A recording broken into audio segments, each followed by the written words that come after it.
I was standing in my kitchen, still in my work clothes, when I saw the red and blue lights flashing through my window. My heart dropped into my stomach as I watched 3 police cruisers pull into my driveway. What the hell? I rushed to the front door, my mind racing through every possible scenario. Had something happened to my wife? My kids? Was there a break-in I didn't know about?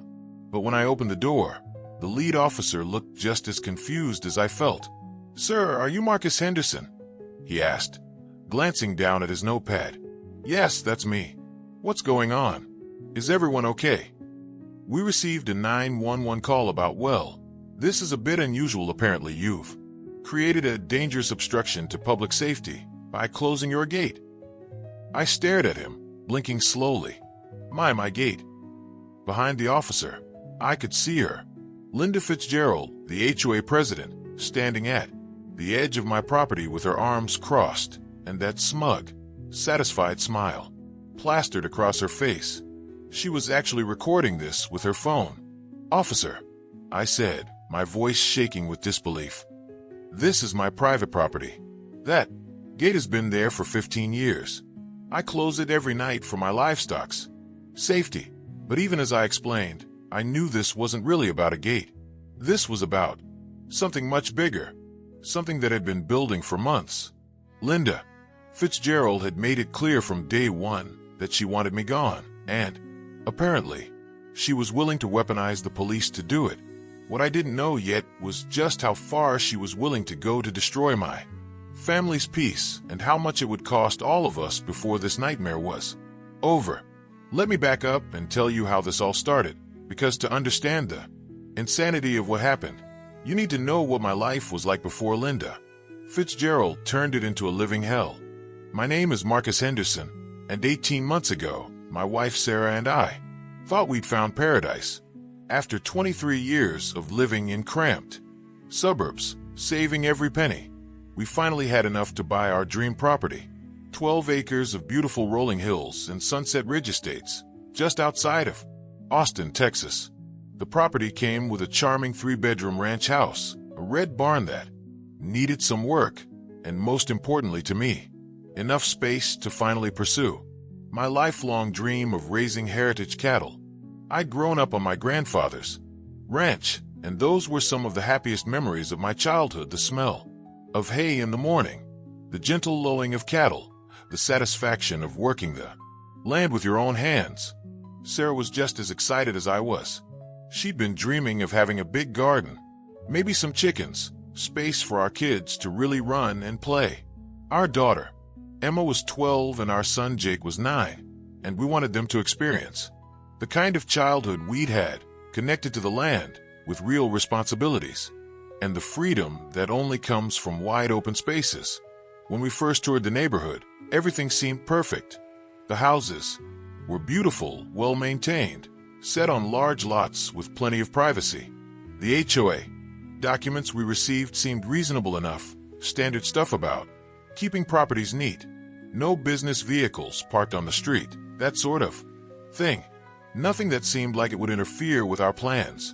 Our realtor, Tom, had mentioned that the HOA was pretty active, but assured us it was just concerned homeowners who wanted to maintain property values. "You'll love it here," he'd said. "It's like a little slice of heaven."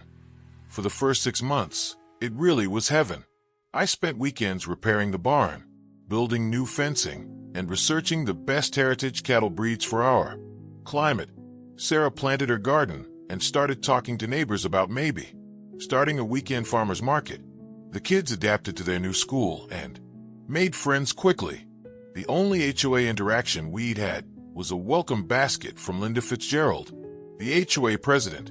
She was a petite woman in her 50s, with perfectly styled blonde hair and the kind of smile that never quite reached her eyes. She brought us homemade cookies and a folder full of helpful information about the neighborhood. "Welcome to Sunset Ridge," she'd said, standing on our front porch in her pristine white tennis outfit. "We're so excited to have new neighbors. This is such a special community.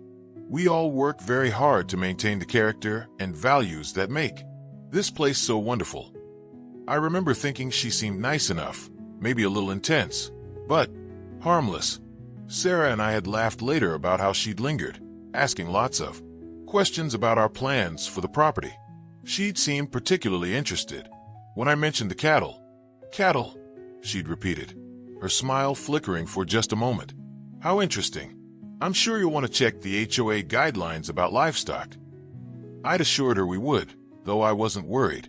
The property was zoned agricultural, and when we'd bought it, there were already cattle living on it. The previous owners, the Johnsons, had run a small herd for over a decade without any issues. But looking back now, I can see that flicker in Linda's smile for what it really was. The moment she realized she had a problem to solve. And Linda Fitzgerald, as I would soon learn, was the kind of person who didn't just solve problems, she eliminated them entirely. The first sign of trouble came in March, about 8 months after we'd moved in. I just brought home my first 3 Highland cattle, beautiful, docile animals with gorgeous long hair that made them look like gentle giants. I was so proud, taking pictures to send to my grandfather, feeling like I was finally living the life I'd dreamed of. That's when I got my first letter from the HOA. The letter arrived on a Tuesday morning, delivered by certified mail. Sarah brought it in with the rest of the mail, frowning at the official-looking envelope. "Henderson family." She read from the return address. "Sunset Ridge Estates. Homeowners Association. Violation notice." My blood ran cold as I tore open the envelope. The letter was typed on official letterhead, signed by Linda Fitzgerald in her capacity as HOA president. "Dear Mr. and Mrs. Henderson, it has come to the attention of the HOA board that you have introduced livestock to your property without proper approval. According to Section 4.7 of the HOA Covenants, Conditions, and Restrictions CC and RS, any livestock must be approved by the Architectural Review Committee prior to placement on the property. You have 30 days to remove the animals or face fines of $100 per day until the violation is corrected. Please contact the HOA office to discuss compliance. Sincerely, Linda Fitzgerald, HOA President." I read the letter 3 times, my hands shaking with anger and disbelief. "This is insane," I told Sarah. "The Johnsons had cattle here for years. The property is zoned agricultural. We bought this place specifically because we could have livestock." Sarah took the letter from me, reading it again. "What's Section 4.7? Do we have a copy of these CC and RS?" We spent the next 2 hours digging through our closing documents, looking for the HOA covenants. When we finally found them, buried in a stack of paperwork, 3 inches thick, I felt my heart sink. There it was, in tiny print on page 47. All livestock, including but not limited to horses, cattle, goats, sheep, and swine, must receive prior written approval from the Architectural Review Committee. How did we miss this? Sarah asked, though we both knew the answer. The document was deliberately dense and confusing, clearly designed to hide important restrictions in a maze of legal language. I called Tom, our realtor, but he was less than helpful. "Look, Marcus," he said over the phone, "I'm sorry this is happening, but you really should have read all the documents more carefully. The HOA has every right to enforce their rules. But the previous owners had cattle. That was probably grandfathered in, or maybe the HOA just wasn't as active back then." That afternoon, I drove over to Linda Fitzgerald's house. She lived in a massive colonial at the front of the neighborhood, with perfectly manicured gardens and not a blade of grass out of place. When she answered the door, she was wearing another tennis outfit and that same fake smile. "Marcus, how nice to see you. I assume this is about our letter." "Linda, I need to understand something. The Johnsons had cattle on my property for over 10 years. Why is this suddenly a problem?" Her smile never wavered. "Well, that was a different board, a different time. We're much more committed now to maintaining the high standards that our homeowners expect. Livestock can be problematic. Smells, noise, property, values. I'm sure you understand." My cattle are quiet and well-maintained. The property is agricultural zoned. This seems like... Marcus, she interrupted, her voice taking on a sharp edge. The rules are the rules. You can apply for approval through the proper channels, but I should warn you, the board takes these matters very seriously. We have to think about what's best for the entire community. I left her house with my jaw clenched, knowing I'd just been given a threat, disguised as advice. The next month was a nightmare of bureaucracy. I submitted a formal application to the Architectural Review Committee, including detailed plans for fencing, waste management, and noise control. I provided veterinary records showing my animals were healthy and up to date on all vaccinations. I even got letters of support from 3 neighbors who said they had no objection to the cattle. The committee denied my application without explanation. When I appealed, asking for specific reasons, they denied the appeal. When I requested to attend a board meeting to present my case in person, Linda informed me that livestock matters were handled in executive session and homeowners weren't permitted to attend. Meanwhile, the fines started piling up. $100 per day, every single day. By the end of April, I owed the HOA $3,000. But that was just the beginning of Linda's campaign against us. In May, I received a citation for excessive noise because my cattle apparently mooed too early in the morning. When I pointed out that roosters were crowing all over the neighborhood at the same time, I was told that chickens were traditional farm animals while cattle were commercial livestock. In June, I was cited for unsightly fencing because I'd installed agricultural fencing around my pasture. The HOA demanded I replace it with aesthetically appropriate decorative fencing that would have cost $15,000 and been completely useless for containing cattle. In July, Linda herself called the County Code Enforcement Office, claiming I was running an illegal commercial operation. I spent an entire day dealing with inspectors who ultimately found no violations, but the stress was eating away at our family's peace of mind. Sarah started having anxiety attacks.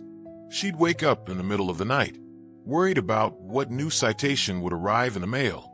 Emma and Jake began asking why we were getting so many angry letters, and I didn't know how to explain to them that sometimes adults could be unreasonable bullies. The worst part was watching the community turn against us. Linda had been busy spreading rumors, telling neighbors that we were lowering property values and disrupting the peaceful character of the neighborhood. People who had welcomed us with smiles 8 months earlier now crossed the street to avoid talking to us. By August, we'd received 17 different citations. The fines had grown to over $8,000. Our lawyer, yes, we had to hire a lawyer, told us that the HOA was within their legal rights, even if their enforcement seemed targeted and unreasonable. You could fight this in court, he said, but it would cost more than just paying the fines and getting rid of the cattle. These HOA cases can drag on for years. That night, Sarah and I sat at our kitchen table, looking at the stack of violation notices and legal bills. Maybe we should just give up, she said quietly. Sell the cattle, pay the fines, try to move on. I stared out the window at my 3 Highland cattle, peacefully grazing in the evening light. These animals represented everything I'd worked for, everything I'd dreamed of. Giving them up felt like giving up a piece of my soul. No, I said finally. This isn't about the cattle anymore. This is about bullies, thinking they can destroy our family because they don't like us. If we give in now, what's next? Our garden? Our kids playing outside? Where does it end? Sarah nodded, though I could see the fear in her eyes. So what do we do? That's when I made the decision that would change everything. We fight back, but we're going to do it smart. The next morning, I took a personal day from work and drove to the county courthouse. If Linda Fitzgerald wanted to play hardball, I was going to learn the rules of the game. I spent 6 hours in the records office, pulling every document I could find related to Sunset Ridge Estates, HOA bylaws, board meeting minutes, financial records, architectural approvals, correspondence with the county. Everything was public. Record if you knew where to look. What I found made my blood boil.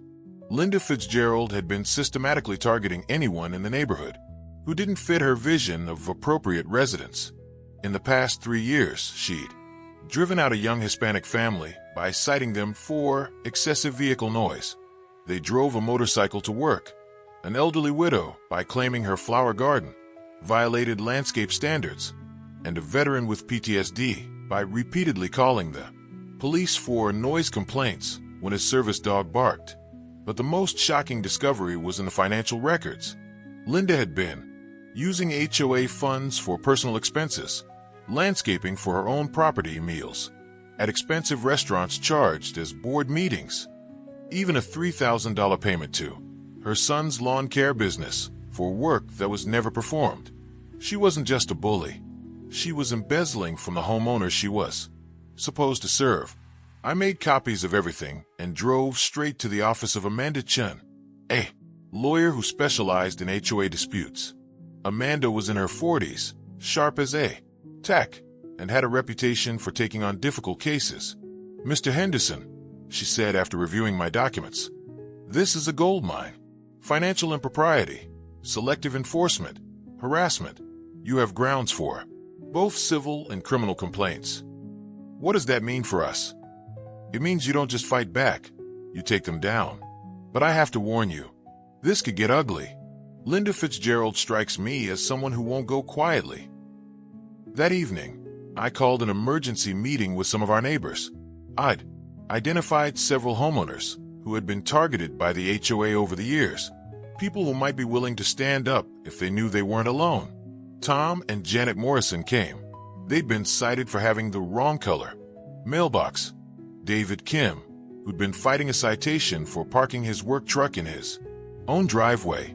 Maria Santos, the young mother who'd been harassed for having too many non-native plants in her front yard. We met in our barn, sitting on hay bales, while my cattle watched curiously from their stalls.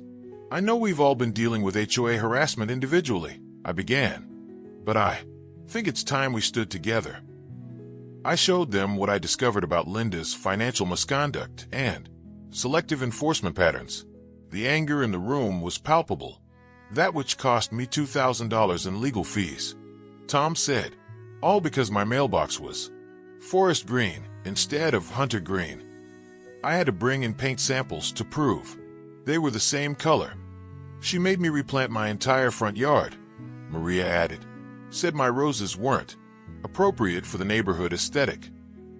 I spent my kids' vacation money on new plants." By the end of the meeting, we had 7 families willing to join a coordinated response.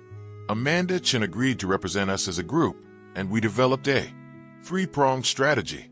First, we would file a formal complaint with the Texas Attorney General's office about the financial impropriety. Second, we would demand a special homeowners meeting to remove Linda from the board. Third, if necessary, we would file a federal civil rights lawsuit claiming harassment and selective enforcement. But Linda, it turned out, wasn't going to wait for us to execute our plan. 3 days later, I came home from work to find a bright orange notice posted on my front gate. Condemnation notice, property deemed unsafe for human habitation. According to the notice, the county health department had received complaints about unsanitary conditions created by my livestock, and the property was being condemned pending a full inspection. I called the number on the notice immediately. "Sir," the clerk told me, "we received multiple complaints about animal waste, contamination, and potential groundwater pollution. An inspector will be out tomorrow morning." "Multiple complaints? From who?" "I'm sorry, sir, but complaint information is confidential." That night, I walked my property with a flashlight, documenting every square inch. My pastures were clean, my animals healthy, my water sources pristine. Whatever Linda was claiming, it was complete fabrication. The inspector arrived the next morning, a tired-looking man in his 50s who seemed annoyed to be there. "Mr. Henderson, I'm here about the livestock contamination complaints." "Of course. I'd be happy to show you around." We spent 2 hours walking the property. The inspector tested water sources, examined waste management systems, checked the condition of the animals. Finally, he closed his notebook and shook his head. "Mr. Henderson, I've got to tell you, this is one of the cleanest livestock operations I've ever seen. Your animals are clearly well cared for. Your waste management is textbook perfect, and there's absolutely no contamination of any kind." So the complaints were false. Completely fabricated. Whoever called this in was either seriously misinformed or deliberately lying.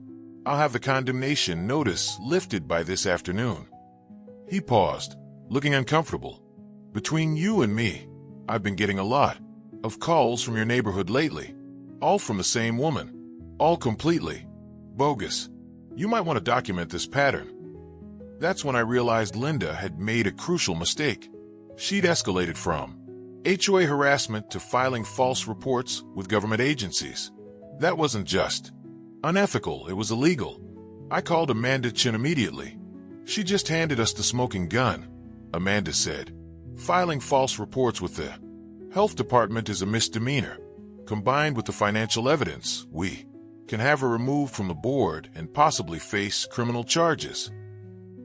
But even as I felt hope for the first time in months, I had no idea how desperate Linda was about to become, or how far she would go to destroy us before we could destroy her.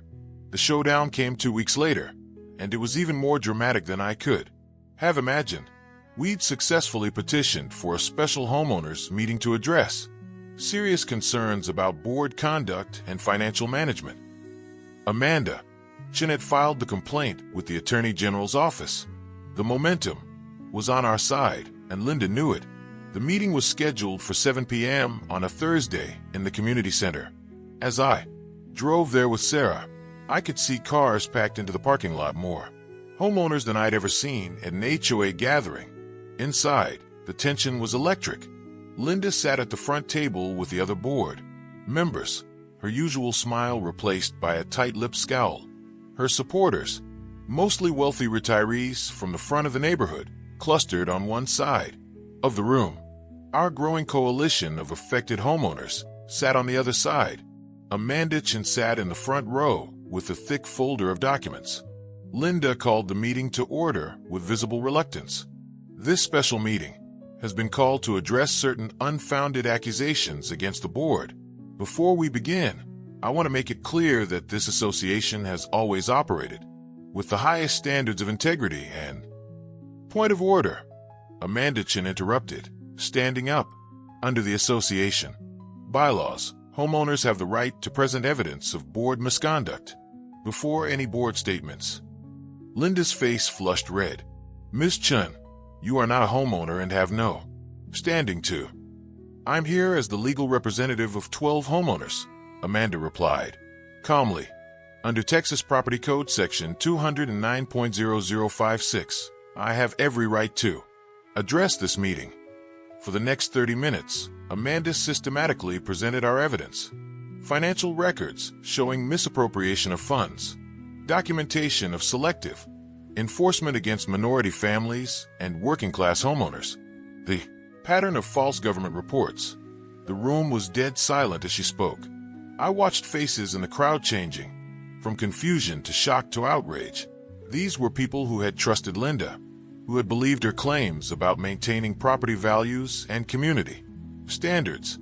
When Amanda finished, she placed a thick stack of documents on the table. "I'm submitting a formal motion for the immediate removal of Linda Fitzgerald as HOA president, pending a full forensic audit of association finances." Linda shot to her feet. "This is absolutely ridiculous. These are lies and fabrications from a disgruntled homeowner who refuses to follow community standards. Then you won't mind the audit?" Amanda asked sweetly. That's when Linda made the mistake that ended everything. "These people," she said, pointing at our group, "don't belong in this neighborhood. They're bringing down property values with their livestock, and they're their kind of people." Her voice was rising, her composure completely gone. "We built this community for families who understand quality and standards, not for people who want to turn it into some kind of farmyard." The racism and classism in her words hung in the air like poison. I saw several of her own supporters look away in embarrassment. Tom Morrison stood up. "Linda, I've lived here for 8 years. I've served on committees, paid my dues, followed every rule. But what you just said, that's not who we are." One by one, homeowners began standing up. Janet Morrison, David Kim, Maria Santos, even some people I'd never met, people who had been sitting on Linda's side of the room. I motioned for an immediate vote of no confidence.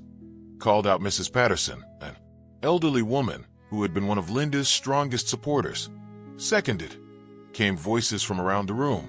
Linda looked around desperately. "You can't do this. I've devoted years of my life to this community. I've protected your property values. Ma'am," Amanda Chen interrupted. "You've embezzled approximately $47,000 in association funds over 3 years. The Attorney General's office has already opened an investigation." That's when Linda completely lost it. "Fine," she screamed, her face bright red. "You want this neighborhood to go to hell? You want property values to crash? You'll see what happens when there's no one maintaining standards." She stormed toward the exit, but turned back one more time. "This isn't over. Henderson, I'll make sure you regret this." The vote to remove her was 473.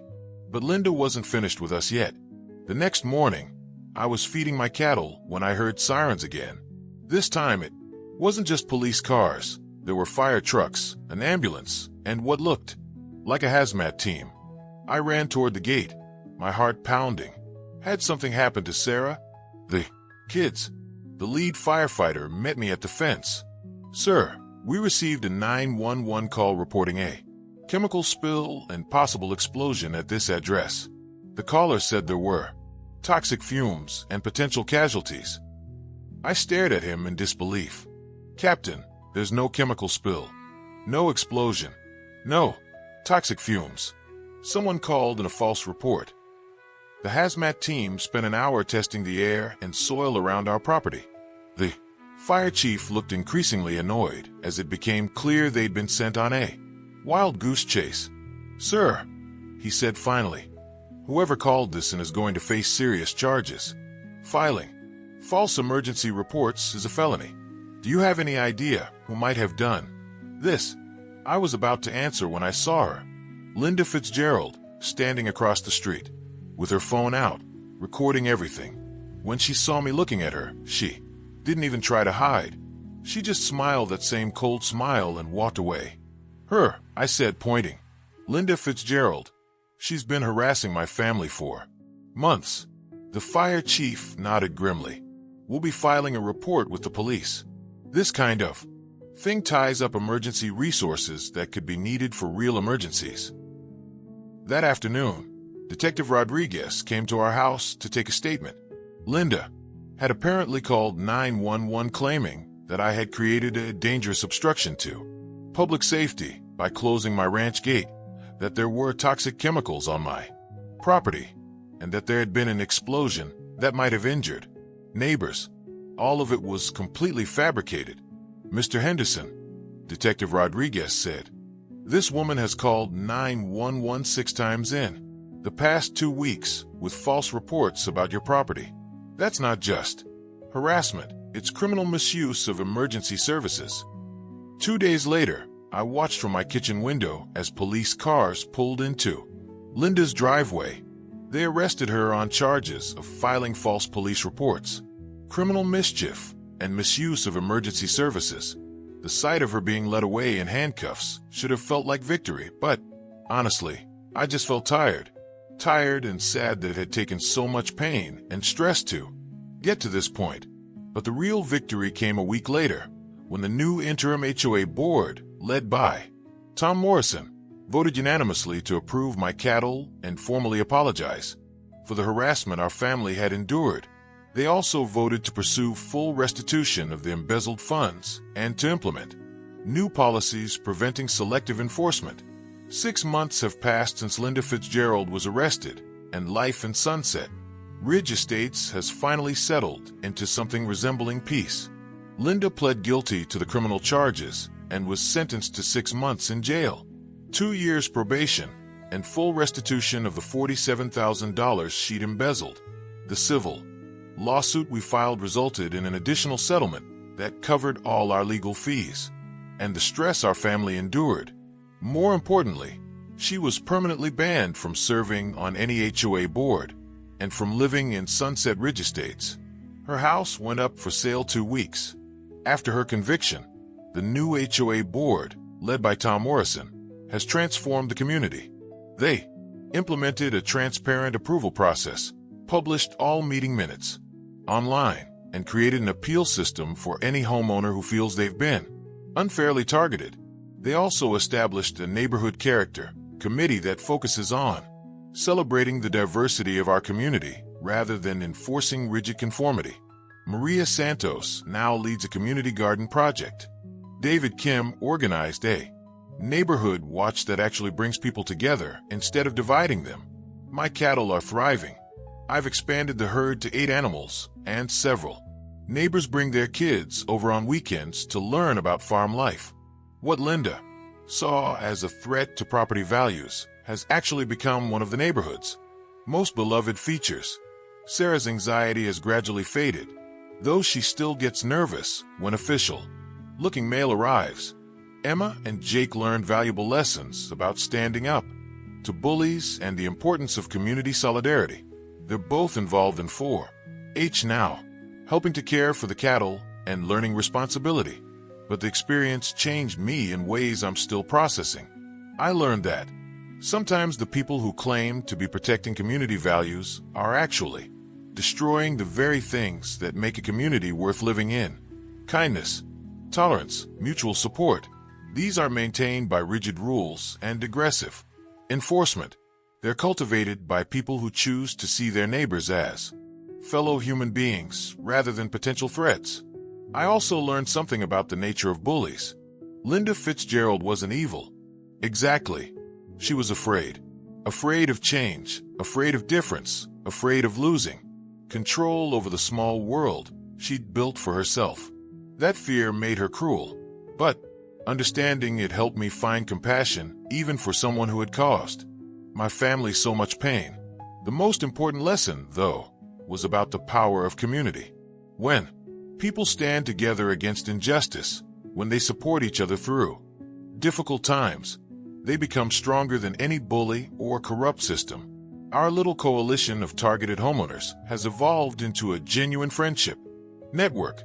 We have regular barbecues, help each other with projects, and watch out for each other's families. We've created the kind of community that Linda claimed to want but was actually preventing through her authoritarian approach. Sometimes, late in the evening, I stand on my porch and listen to my cattle settling down for the night. The Highland bulls make these deep, contented sounds that seem to echo across the hills. Sarah works in her garden while the kids play in the yard, and neighbors wave as they walk their dogs past our gate. This is what Linda Fitzgerald almost destroyed with her petty tyranny and manufactured crises. This peace, this contentment, this sense of belonging to something larger than ourselves. But she didn't destroy it. In fact, by forcing us to fight for it, she may have made it stronger. The gate that started this whole nightmare still stands at the entrance to our property. I open it every morning and close it every evening, just as I always have. But now it means something different to me. It's not just a barrier to keep my cattle safe. It's a symbol of our right to live as we choose, to pursue our dreams without interference from those who would impose their vision of perfection on everyone else. Linda Fitzgerald called 911 because I closed my ranch gate. What she didn't understand was that some things are worth fighting for. Home, family, freedom, the right to raise heritage cattle on agricultural land that you've worked and saved and dreamed of owning. And in the end, all her phone calls and citations and false reports couldn't change one simple truth. This is our land, these are our animals, and that gate will keep closing every single night, protecting what matters most. Because sometimes, the most powerful thing you can do is simply refuse to be moved.